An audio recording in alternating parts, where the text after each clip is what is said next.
আল্লাহ আল্লাহ গোল যাতে না দেয়, মরক্কো যাতে গোল না দেয়। হ্যাঁ, আমি একটু চঞ্চল কিন্তু খুব বেশি না। দর্শক চ্যানেলের সাথে আছেন বাংলাদেশের একজন অন্যতম জনপ্রিয় অভিনেত্রী, যিনি তার কাজের মাধ্যমে জয় করেছেন বাংলাদেশি ভক্ত, পাশাপাশি দেশের বাহিরেও তার একটি বিশেষ জায়গা তৈরি করে নিয়েছেন শুধু তার অভিনয় এবং তার কাজের মাধ্যমে।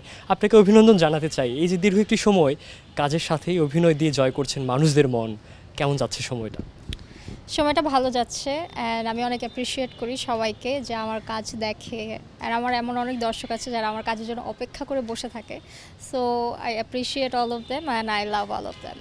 একদম লামিউলাম আজকে ব্রাজিন্টিনা ক্লাব নামের এক ওয়েব সিরিজে অভিনয়ের জন্য এসেছে। একটু সংক্ষিপ্ত করে জানতে চাই কেমন যাচ্ছে বর্তমান সময়টা? আচ্ছা, আজকে যেহেতু আমাদের ওয়ার্ল্ড কাপ চলছে, এখন একটা ওয়ার্ল্ড কাপের ক্যাম্পেইনের মতোই একটা কাজ করছি। এটা হচ্ছে একটা সিরিজ ব্রাজিন্টিনা ক্লাব, যেটা ব্রাজিল, আর্জেন্টিনা আর বিভিন্ন আরও দল আছে, এটার একটু ক্ল্যাশ নিয়ে একটা গল্প। আমরা অনেকেই আছি আর্টিস্ট, সো এটা খুব তাড়াতাড়ি অন এয়ার হবে অ্যান্ড আমি অনেক অনেক আশা করতে পারতেছি এটা নিয়ে যে ভালো কিছু হবে। Presenting Walton Crystal Series. Switch to premium. Switch to Crystal. এবং আমরা এই কাজের সাথে আপনাদের সাথে দেখছি জামাল ভুঁইয়াকে।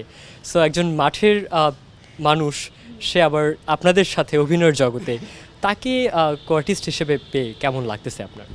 আচ্ছা হ্যাঁ, আমাদের এই আর্জেন্টিনা ক্লাবে জামাল ভুঁইয়াও আছে, উনি অ্যাক্টিং করছে। আমি যদিও এখন পর্যন্ত ওনার সাথে অ্যাক্টিং করিনি, এবারে শ্যুট স্টার্ট হওয়ার পর থেকে। সো আমি জানি না উনি কেমন অ্যাক্টিং করছে, বাট যেহেতু উনি আরেকটা ফিল্ডে থেকে আসছে, আমি অনেক এক্সাইটেড ওনার সাথে কাজ করতে। অ্যান্ড যেহেতু উনি ফুটবলার, সো ফুটবলের সম্পর্কে অনেক কিছু জানা যাবে ওনার কাছ থেকে। রাইট। এবং আপনারা ঠিক দীর্ঘ একটা সময় ধরে এই অঙ্গনে কাজ করছেন এবং ভালো ভালো কাজ উপহার দিচ্ছেন। জামাল ভুঁইয়া একই তো মাঠে তার একটা বৃহৎ রাজত্ব, পাশাপাশি আপনাদের সাথে একই প্ল্যাটফর্মে এখন কাজ করবে, তাকে নিয়ে কী বলতে চান? ওনাকে অনেক অনেক শুভকামনা, যেহেতু উনি স্টার্ট করেছে অ্যাক্টিং ডেবিউই বলা যায় হয়তো। আমি জানি না উনি আগে অ্যাক্টিং করেছেন কি না, বাট আমাদের সাথে তো এই ফার্স্টই দেখলাম কাজ করছে। ওনাকে অনেক অনেক অভিনন্দন অ্যান্ড অনেক অনেক শুভকামনা। অ্যান্ড আই থিঙ্ক এরপরে আরও কাজ হবে ওনার সাথে, যদি উনি ইন্টারেস্টেড হয় তাহলে। আসলে আমরা সবসময় খেয়াল করি যারা আপনারা অভিনয়ের সাথে সম্পৃক্ত, আপনারা সব কিছুর সাথেই সম্পৃক্ত হয়ে যান কোনো না কোনো সময়ের সাথে। একটু আলাদা করে জানতে চাইবো, ব্রাজিল ফ্যান, আপনার ফিড ঘুরলেই বোঝা যায় কতটুকু ব্রাজিলের ভক্ত আপনি। প্রথম ম্যাচটা ড্র হয়ে গেল, কি বলতে চান? আসলে প্রথম ম্যাচে ব্রাজিল ভালো খেলেছে, বাট আমি যে ব্রাজিলের ফ্যান তাই বলে যে অন্যান্য দলকে আমি ছোটো করে বলবো সেটা হবে না। মরক্কো অনেক ভালো খেলেছে। আমি তো ভাবছিলাম যে মরক্কো মনে হয় লাস্টে একটা গোল দিয়েই দিবে, বিকজ মরক্কোর গোলকিপারটা অনেক ভালো ছিল। সো আমি তো দোয়া করতেছিলাম, শুয়েছিলাম খাটের উপর বসে বসে দেখতেছিলাম আর দোয়া করতেছিলাম আল্লাহ আল্লাহ গোল যাতে না দেয়, মরক্কো যাতে গোল না দেয়, মানে ব্রাজিল যাতে হেরে না যায়, জাস্ট ড্র হলেও হোক সমস্যা নেই, জাস্ট হেরে যে যায় নাই এটাই আসলে ভালো লাগছে দেখতে অনেক। আসলে হেক্সার মিশনে ব্রাজিল লড়ছে, প্রিয় দলকে নিয়ে কী বলবেন? এবার অনেক অনেক আশা নিয়ে বসে আছি যে এবার যাতে আমাদের জার্সিতে একটা স্টার এক্সট্রা অ্যাড হবে। মিশন হেক্সাতে আছি আমরা সবাই, সো দোয়া করি যাতে সবাই ভালো খেলে, যাতে নেইমার যাতে আর ইনজিওর না হয়, আগামী ম্যাচগুলোতে যাতে আমরা নেইমারকে পাই, এটাই আশা করে বসে আছি। একটু আলাদা করে যদি জানতে চাই নেইমারের সম্পর্কে, নেইমারকে কতটুকু ভালো লাগে আপনার? নেইমার কিন্তু একটা অনেক ভালো একটা প্লেয়ার, খালি ইনজিউরির জন্য সে খেলতে পারে না, তাই জন্য তাকে আমরা একটু কম দেখি, অথবা মানুষ ওনাকে নিয়ে অনেক বেশি ট্রোল করে কারণ সে অনেক ইনজিউর থাকে। বাট এমনিতে কিন্তু সে খুবই ভালো খেলে, GOAT ওনার সাথে যায়। ওকে, একটু আপনার সম্পর্কে তাহলে জানতে চাই।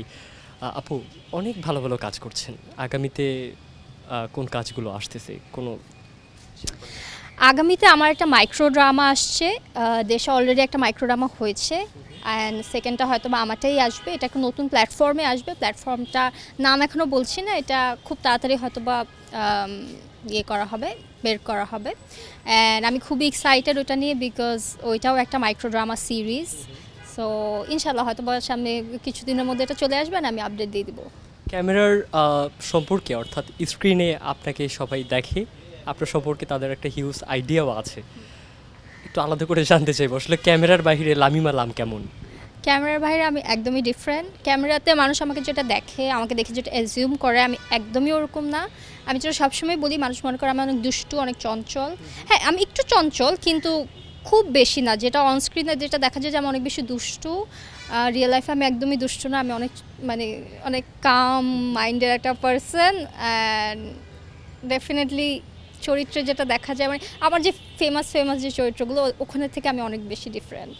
একদম ছোট্ট একটা সেগমেন্টে যাব, শুধু পছন্দের জিনিসটাই জানতে চাইবো। আপু, পছন্দের রং কোনটি আপনার? আমার পছন্দের রং আমি পরে আছি রেড অ্যান্ড অলসো পার্পল। বাবা মাকে কম্পেয়ার করার কোনো সুযোগ নেই, তারপরেও ভালোবাসার জায়গাটা কার দিকে একটু বেশি টানে আপনাকে? আমাকে অনেক বেশি টিপিক্যাল কোয়েশ্চেন করা হচ্ছে, আমি মনে করছি আমাকে কোয়েশ্চেন করবে যে ব্রাজিলের 5টা খেলোয়াড়ের নাম বলেন। আমি আসলেই মনে করছি, বিকজ এখন তো এগুলোই দেখতেছি ফিডে, তো আমি মনে করছি যেহেতু খেলা দিয়ে কোয়েশ্চেন করা হবে আমার মনে হয় আমাকে প্লেয়ারের নাম জিজ্ঞেস করা হবে। উত্তরটা কি মাথায় ছিল কি না? ব্রাজিলের প্লেয়ারদের নাম তো আমি জানি। ও মাই গড, একটু আপনার কাছ থেকে জানতে চাইবো, কয়টা প্লেয়ারের নাম বলতে পারবেন ব্রাজিলে? ব্রাজিলে তো একটু ওদের যেহেতু নামটা একটু আমাদের থেকে অন্যরকম, সো প্লেয়ারদের নাম মনে করে রাখাটা একটু কষ্ট, কিন্তু অনেক প্লেয়ারদের নামই আমার মনে আছে। একটু শুনি। Raphinha, Lucas Paqueta, Neymar, J R. Santos, তারপরে অ্যালেক্সান্ড্রো, অ্যান্ড দেন আর মনে পড়ছে না। বাট আপনি তো পুরো পাস করলেন, একদম পুরো পাস। আপু, সমুদ্র নাকি পাহাড়? সমুদ্র। নিজেকে নিয়ে কী ভাবছেন? আগামীতে কোন জায়গায় লামিমা লাম তাকে দেখতে চাই? আমাকে নিয়ে আমার অডিয়েন্সরা অনেক আশা করে যে এর থেকে হয়তো আরও ভালো কাজ আমি দিতে পারবো, সো আমিও I am working on that, চেষ্টা করছি ভালো ভালো কাজ করতে, আমার অ্যাক্টিং স্কিল একটু বাড়ানোর চেষ্টা করছি, সো আশা করি হবে। ব্রাজিন্টিনা ক্লাব এই সিরিজের যারা দর্শকরা দেখবেন তাদের উদ্দেশ্যে আপনি কি বলবেন? তাদের উদ্দেশ্যে বলবো যে ব্রাজিন্টিনা ক্লাবটা তো হচ্ছে যে মানে ব্রাজিল আর আর্জেন্টিনার ক্ল্যাশ নিয়ে গল্প, সো বাংলাদেশে তো এটাই চলে। আমরা আসলে ছোটোবেলা থেকেই ব্রাজিল আর আর্জেন্টিনাটাই আমরা বেশি দেখে আসতেছি বিশ্বকাপে, কারণ যেহেতু পেলে আর ম্যারাডোনা অনেক ভালো খেলতো, আই থিঙ্ক ওখান থেকেই এই জিনিসটা আসছে যে ব্রাজিল আর আর্জেন্টিনার সাপোর্টার বাংলাদেশে অনেক বেশি। সো এটা নিয়ে যেহেতু ক্ল্যাশ, তাই আমার মনে হচ্ছে যে অডিয়েন্সের কাছে ভালো লাগবে অনেক, যেহেতু রেগুলার লাইফে আমরা এগুলোই দেখে বড় হচ্ছি।